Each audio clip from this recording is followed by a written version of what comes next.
Good afternoon to our viewers in Germany and good morning to our viewers in the United States. I'm Steve Sokol, the president of the American Council on Germany, and I'd like to welcome you all to our regular Kaffeepause. Today we're joined by Gordon Repinski. He's the executive editor for Politico in Germany, and previously he served as the deputy editor-in-chief at The Pioneer. Gordon, herzlich willkommen. Lieben Dank. Thanks for having me. Well, I'm delighted to have you back because there are very few people who have their finger on the pulse of what's going on in Berlin nearly as well as you do. And I'd like to start with my general sort of opening question at the Kaffeepause, which is what's the mood like in Berlin right now? That's a really good question, Stephen. And again, thanks for having me. Look, I mean, we're what now, like 200 days into this new government coalition, and I think everybody was aware how important this term is for Germany, for the political culture, for growth, for prosperity in Germany, and a lot of pressure, obviously, on the shoulders of Friedrich Merz and Lars Klingbeil. And there was this metaphor of the last bullet that was used quite widely. And I think 200 days into this coalition and into this term, I think it's fair to say that many people compare it on the atmospheric level with almost the final days or month of the Ampel coalition. So I think the fact that Friedrich Merz and the Social Democrats are not really a fit just break through in almost every debate. And I think when you look at the core parts of the coalition, so at the leadership of the Christian Democrats, Friedrich Merz and his surroundings, as well as Lars Klingbeil and his surroundings, I think they can they can find common ground. But then when it goes a little deeper into the parliamentary groups, it's getting more and more difficult. And I think one thing that is new in the political landscape in Germany is that the Machtmaschine, the power apparatus, the Christian Democrats doesn't work as anymore as it used to. This is not the conservative party of Helmut Kohl and not even of Angela Merkel, where like supporting their chancellor is key to everyday business. This is not like this anymore. Friedrich Merz gets backfire from his own parliamentarians. He's getting criticized if he's not communicating in the way everybody expects it. And that, gives some additional pressure from the right side. So both parties are facing a situation where they get pressure from the right and pressure from the left. Mhm. And that makes it unstable. And then obviously we're working in an environment where Germany has faced the third year of economic, sort of a downward spiral, no growth for sure, and the question of how to, reinstall, reinforce growth, and that is a large challenge that makes it more difficult for the political Mhm. class in itself. That as a brief start. That's a great way to start, and I'll pick up on certainly the economic piece in just a moment. But I think you raised a number of interesting points. One of which I'd like to come back to, which is that there's been this criticism against Friedrich Merz from within his own ranks within the CDU, and you said that this isn't really the party of Helmut Kohl or even Angela Merkel anymore. How much does that criticism have to do with Friedrich Merz as the chancellor, and how much does it have to do with sort of a change or transition within the party? It's both, I think. I mean, I would say let's come to the environment in which this coalition has been built, in which Friedrich Merz is the chancellor. When he formed the coalition and when this new term started, there has been a lot of new parliamentarians in their early 30s, people who have not experienced West and East, people who have not experienced the historical achievements of Helmut Kohl.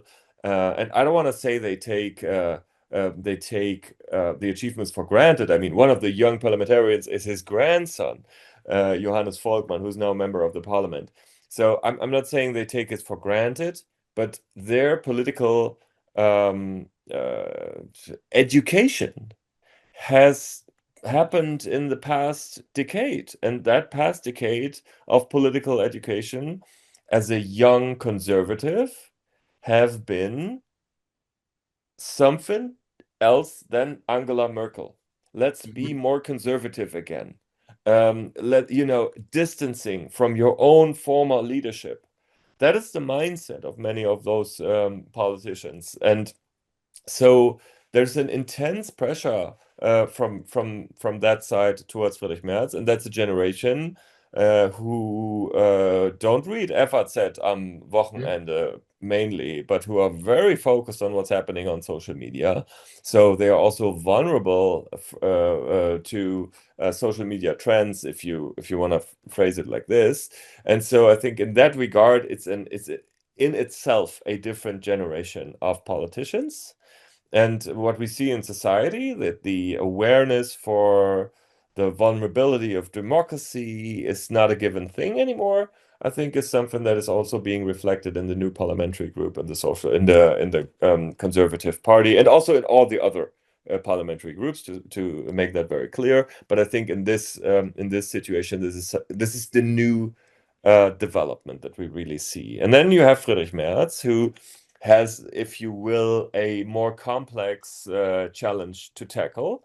Not only that he has to, find solutions that bring Germany forward and Europe forward, and also that he needs to implement policies that are being accepted and supported by his coalition, but also that he needs to react to these to these trends and to this new instability, and that requires a strong leadership and a smart leadership and a very broad thinking of like, how do you use your rhetoric and what do you do in which moment. And I don't want to say that Friedrich Merz has no skills in thinking through all the consequences of these things, but maybe it's not his primary skill.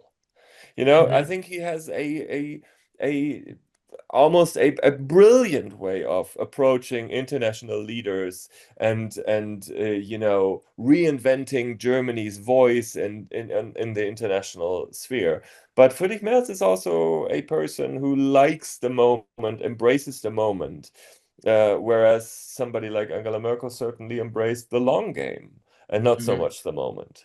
So sometimes we think, if I may say that, it's like a combination of also Olaf Scholz, who also really was terrible in like embracing a moment and really finding the right words, but also was really thinking about a long game. A combination of that part of Olaf Scholz together with the rhetoric qualities and skills of Friedrich Merz, that would probably be a great chancellor. But we also we can't have it all, right?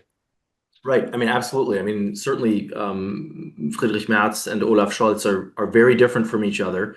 And I mean, I think the other point that you were getting at was that for Friedrich Merz to be able to act on the global stage is almost more important. That's where he feels more comfortable sometimes than dealing with some of the domestic issues and domestic concerns. And of course, in terms of the backdrop that you've described to us, it's those domestic challenges that really need to be addressed by this coalition government. And so that leads to sort of the other topic that you touched on as well, which is the state of the German economy and the fact that that the economy is not very strong and that there's a lot of work that needs to be done. There's been discussion about a Herbst der Reform, or fall of reforms, because over the summer, Friedrich Merz promised to introduce a number of fundamental economic and social reforms this fall, wide-ranging reforms that have to do with long-term unemployment, have to do with pensions, healthcare, and basically were intended to sort of give a jolt to a rather sluggish and slow economy. We're in the middle of the fall, as you said. We're 200 or so days into this new government. Is there any sign of progress as far as these reforms are concerned? I think the Herbster reform is a great example of things that sound amazing in the moment and that really, puts the bar on a bit of a high level. I mean, to say we're going into the autumn of reforms, fall of reforms. I mean that raises the expectations, and then how far can you really get? I mean, certainly there are debates about Bürgergeld reform, and there's something happening, certainly, about the social welfare. There is a willingness among the Social Democrats to reform the social transfer system into something, a little more flexible, a little more easy, a little simplified, all that. There is thinking about how to lower costs in the health system and in the daycare and care system and all that kind of stuff. When it comes to pensions, I mean, we have a commission and we're basically making the whole system by far more expensive through some decisions that have been taken among the coalition negotiations. So I think all things considered, if we say that Herbster reform should be something equivalent to what Gerhard Schröder has done in 2003 when he implemented the Hartz IV reform, we couldn't be more far from that. Mhm. So I think there are some ideas, but before Gerhard Schröder implemented his Hartz IV reforms, he created that metaphor of die ruhige Hand, the Mhm. calm hand. Calm hand, Uh, yeah. yeah, and when he said that, he only a year or 1.5 after he figured out that he really needed to do other things. To me, it feels like Friedrich Merz has this moment ahead of himself. But there has, I mean, the Hartz IV reform, also known as sort of Agenda 2010, to really sort of do a fundamental reform of the social structure, but also of the economy. There has been discussion sort of about an Agenda 2030 with some similar elements to it. The economics minister, Katharina Reiche, has sort of been charged with making some changes in industrial policy and economic policy. Um, are there any signs of real activity happening there? If you say Katharina Reich is a good example for somebody who's certainly putting a different focus on economic policy. She's aiming to make energy prices lower. To some extent, that will be possible. She'll fade the focus out of the green energies and distance herself a little bit from what Robert Habeck was doing previously and putting more focus into like really cheap energy. That's fine, and that will have some effects. I wouldn't expect to be overwhelmed by the effects, but like certainly some effects. But then on the other hand, if you want to have really look, let's look back into 2003, not too long, but like why was Gerhard Schröder successful? Because he was Richard Nixon going to China. He was basically the chancellor, the social democratic chancellor, who said, "I'm going to risk everything, particularly my chancellorship, because I think these reforms are necessary now, and you got to follow me," which worked to some extent. So he sacrificed his chancellorship for the necessary reforms. That is already something that Friedrich Merz can't do because he's not a social democrat.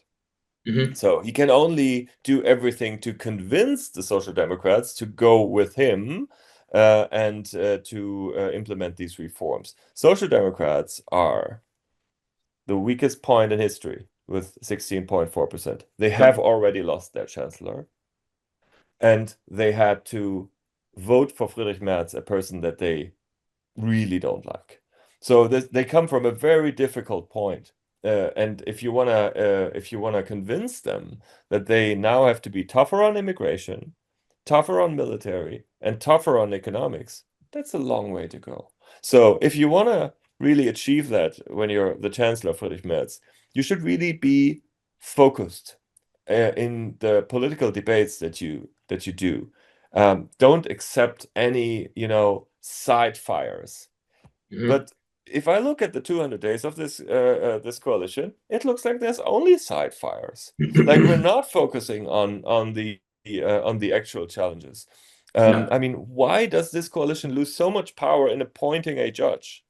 You know, yeah. it's a political cultural debate from the conservative that pulls out trust and power of this coalition uselessly, I would say. And so I think a lot more focus is needed if you really want to implement the reforms that are necessary. But I think that the debate over the constitution, the judge in the constitutional court is a good example of what you're talking about too, about Friedrich Merz not necessarily having his party in line behind him, because going into that vote, there was an understanding that the judges that were on the docket in July would go through, and then that sort of fell apart and needed to be postponed until the fall. But I'd like to come back maybe to, the fall of reforms, and how it's kind of bubbling up and creating tension nationally, but also within the coalition, because just last week, the leaders of two of Germany's biggest trade unions sort of described the fall of reforms as the fall of cruelty, instead, because they said that these measures are far too austere. And when you think about sort of the base of the social democratic voters, it tends to be working class and trade unionists, although that's drifted away a little bit, as we've seen in recent years. So here's another example of the not so grand coalition of Christian Democrats and Social Democrats not really holding together. But there's even a newer story to that, which is the whole debate over the Stadtbild, or cityscape, that seems to be unfolding, based largely on some statements that Friedrich Merz has made, but where members of the other coalition partner, the Social Democrats, have been very critical of some things that he's said. Friedrich Merz seems to slip into these situations sometimes, that cause great controversy. Can you sort of talk a little bit about that?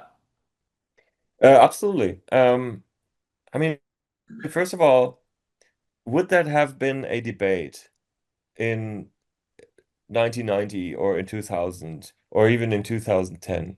I mean, you can say the Stadtbild is a bit, it's not the most PC thing to explain some things, but like is it really so bad?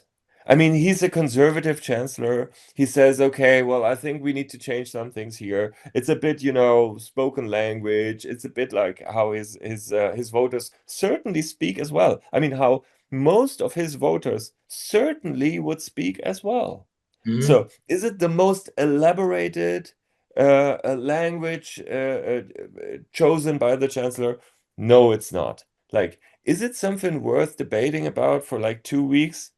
No, I don't think so. I think it's also, that's why I say to have a focus on the things that really matter. I think that's not only something that Friedrich Merz should focus on, but also the Social Democrats. I mean, jump on every debate that might bring you some sort of political advantage or that makes you feel closer to your peers or something like this. I think it's also distracting from the actual challenges. So we're now a week or 10 days or so into this debate.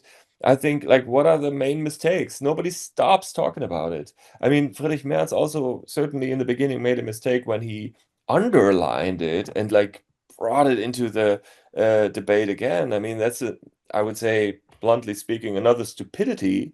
But then also on the social democratic side, I mean, come on, guys, like focus on the important things.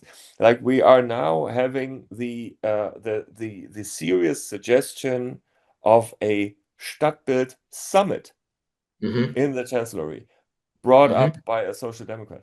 I mean, this is an irony in an irony, if you Hmm. will. The topic is an irony, and then to have a summit is sort of an ironic comment on like all the summits that are happening in the chancellery. And I just don't think this matches with the challenges that we have in Germany, not only on the economic level, also on the geopolitical level, and also on all these topics that really need to be solved. So I think we're wasting time. I mean, it's now happening when we have autumn vacation here, so it's nothing much else happening. This is the reason why this can really unfold. It's a good sign of it shows how strong social media is and how easily everybody can put some oil into all these fires and make sure that they keep on burning. But I think we need a political resilience in that regard to also say at some point, okay, fine, let's Yeah. boil it down and focus on the important. I mean, we have to remember it's still early days for this government. They're in many senses still finding their way, and yet a couple of our viewers and listeners have questioned whether or not the coalition will hold. And so I guess the question to you is at this point, do you think that this coalition will hold until 2029? We can probably assume that neither the Christian Democrats nor the SPD want new elections anytime soon, given the polling numbers of the AfD, the alternative for Germany right now, which is the big threat on the political right. I don't think this is a question that's going to be decided this year, but in probably around 1 year time when we have gone through all the state elections that are ahead of us in 2026, particularly in autumn when Sachsen-Anhalt, Central Eastern State, will have state elections. And there we now see the AfD leading with 40%. So it's a massive lead that we see by a in AfD terms moderate candidate, with a competitor who's not the prime minister, but the prime minister says, okay, it's fine, after this term I'm gonna resign and go into my pension years, Rainer Haseloff. But the economic minister, so it's a pretty newcomer who's now running for prime minister, and who's with 27%, far behind the AfD candidate. Now, having said that, it's a year to go, or 11 months to go, 10 months to go. But it's a massive situation, and I think it's likely that there is no majority against the extremes, possibly no majority against the AfD. It's very possible that AfD comes in with a majority. There's also, the BSV populist party that is in The between Bündnis sort of the Sarah-Wagenknecht, leftist the and the alliance. right-wing populists, something in between a little bit, who can play a role. But there's a it's a very realistic outcome that the extremes will get more than 50% of the seats. And then what? There's no solution, because Friedrich Merz said that there is no cooperation with the extremes. This is Right. being written down in their sort of party constitution, and so there's not really a way against that. And so we will see a strong debate. We already see it now, whether this rule that there will be no coalition and no similar cooperation with AfD and also Linkspartei, if this will really stand next year. Yeah. But when we get to a point when the Conservative Party would say, no, we can't, we really need to speak with AfD, or even cooperate on some level, then the coalition will end. So the alternative would be obviously that we don't really find a chance to have a government in Sachsen-Anhalt. So it's like, long story short, it's a very complicated situation we're going to face next year, with predictable debates. And if the outcome is a sort of that AfD gets closer to CDU, it will be a very complicated situation for Friedrich Merz. I think it's going to be a big topic worth watching on whether or not the firewall holds. And there are lots of people who think that in the mid to long term that firewall will not hold, and that there will have to be a way of figuring out how to govern with the AfD. And of course, the state elections next year will be very telling in that regard. Um, Shifting to something else, and this sort of relates to German domestic politics, but also Germany's role on the world stage. In May, I think it was, Friedrich Merz talked about his intent, or Germany's intent, to make the Bundeswehr the strongest conventional army in Europe, and as we've seen, has pledged significant financial resources to make that happen. Politico just reported that you had seen some internal documents on how the government in Berlin intends to turn the Bundeswehr into the strongest army um, in multiple areas, right? Land, air, sea, space, and cyber. Can you share with us any insights on what you were able to find about sort of the ambitions that the German government has for the Bundeswehr moving forward? Yeah, I mean, so first of all, I think everybody in Germany has more or less understood that the way this country was acting on the defense level is not enough anymore. So the defense spending has ramped up from a little more than 1% to around 2% now. And the ambition of Friedrich Merz was to say we need to be able to do even more than that, and we need to move towards even 3% or 3.5% or even 5% if you put into consideration what's being spent on infrastructure and all that kind of stuff. So that's a new goal that's being set, and I think the very particular situation we're facing or we're seeing in Germany is that Germany does have the fiscal room for maneuver that other countries in Europe don't have anymore. So European challenges in geopolitics and in defense, are to a large extent also German challenges because France will not do it, and Italy will not do it, and so Germany needs to really carry a lot of the weight. I think Friedrich Merz is aware. I think most of the Social Democrats are aware, and the transformation of the military and of defense production in Germany has begun. So I think this is something on the bright side. I mean, if you look at what has already been achieved, I would say you come to a slightly different result because obviously it's going to take a while until an industry and institutions are being reformed into something faster.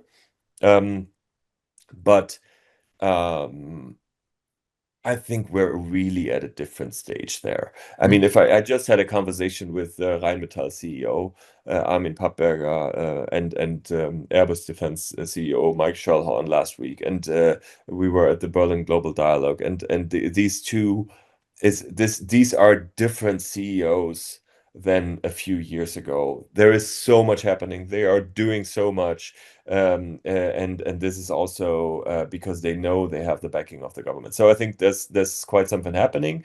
Does that lead to a European sovereignty or in independence when it comes to Article 5 or to supporting Ukraine when the US would drop out? Different story. I think this is still needs to be proven, but I think there are some steps that really go into the right direction. I mean, just Mhm. in factual numbers, we have 500 billion a Sondervermögen also for A special infrastructure fund. and all. Yeah. Yeah, special fund for infrastructure and all that. And we do also have cut the debt ceiling on defense spending. So Germany can spend as much on defense as they want. The constitution doesn't stop them. This is some room for maneuver, which is very important. The challenge we're facing in Germany is to attract the soldiers that are being needed. Mhm. We have the debate about a mandatory service, Wehrdienst, if that is being implemented again, and if so, how. We're in the middle of the debate. Social Democrats are careful; they don't want that, whereas the conservatives are pushing to go forward there. We don't have a solution yet, but I think we will get there. What do you think the likely solution is when it comes to the Wehrdienst and mandatory military service? I think they'll start with a softer solution. They will try to do everything so a more or less voluntary system can be successful. And I think if it isn't, I think we will have this debate again in 1 or 2 years. And then I guess, the other question around sort of the ambitious plans for strengthening the Bundeswehr. I mean, these are things that cannot happen overnight, and will take time. And I guess the question that I have is do you think that people are aware of the fact that while progress needs to be made immediately, the results won't be seen for years in terms of actually having that military buildup and that ability. Mm. No, I think that's a challenge. The awareness for the geopolitical situation, I think, is a challenge in itself, Mhm. because I think most, the everyday life of almost all Germans is we're far away from war and military tension, even though we are not. But the conflict, if you will, or the situation with Russia, the challenges that we have. I mean, how do you describe it? I mean, we have this common thing to say it's not peace, it's not war, but it's also not peace, not peace. Mhm. Is an accurate way of describing it, but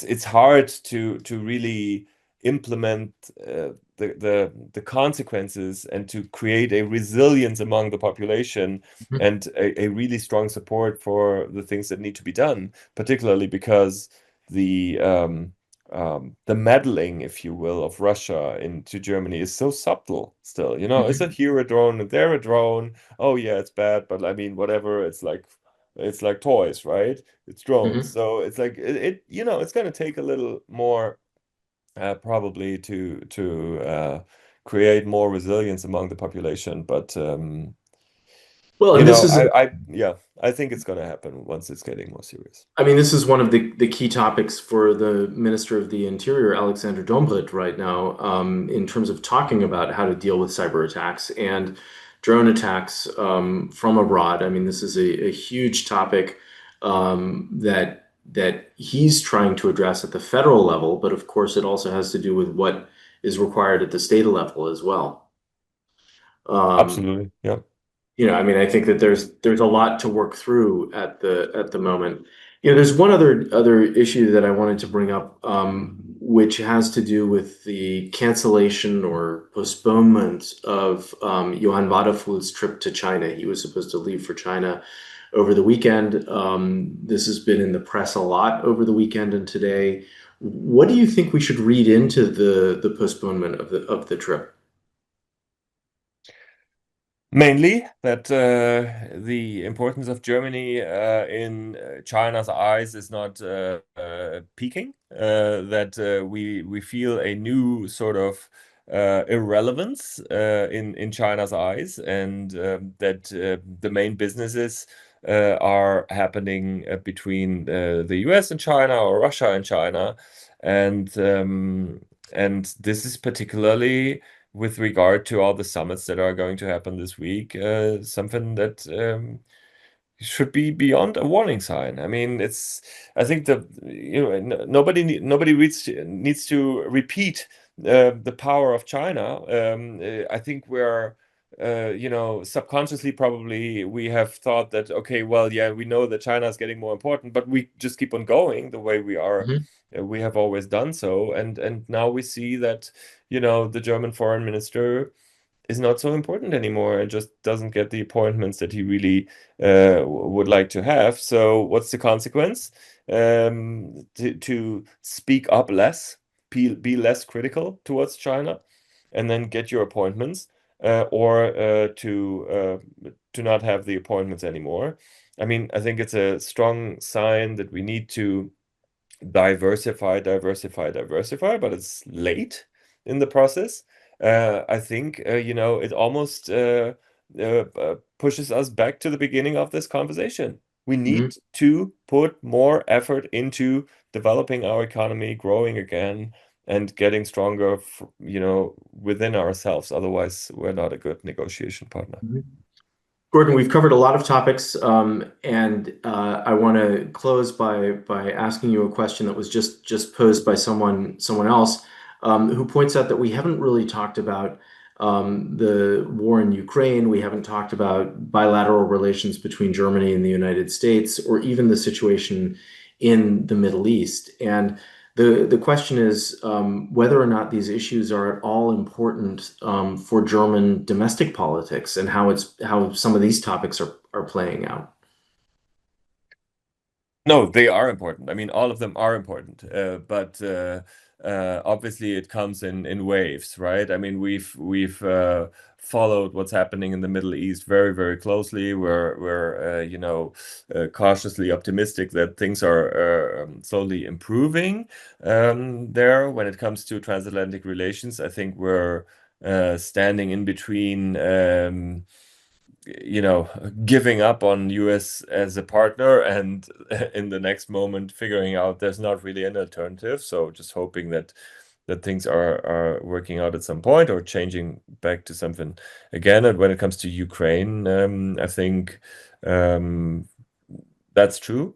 The fact that Ukraine shifts, and the interest in the Ukraine war shifts into and towards other topics, that's a problem mainly for Ukraine, but also for Europe in itself. I mean, the support is still there, and I'm just happy that there are so many companies, also German companies, who really put an effort on strengthening Ukraine, and allowing them to defend themselves against Russia. But I mean, it just makes you very visible again how much we live in a poly crisis, and how much we can't only focus on one spot, but we really need to work on in many fields at the same time, and it's not getting easier. Absolutely. I mean, there's a lot going on simultaneously in the foreign policy arena and domestically that needs to be addressed, and an awful lot to watch at the same time. Gordon, herzlichen Dank. It's always great to speak with you. I hope we can have you back again in a few months, but thank you for sharing your insights and for helping us understand what's going on in Germany today. Thanks, Stephen. Great to be with you, and happy to do that again soon.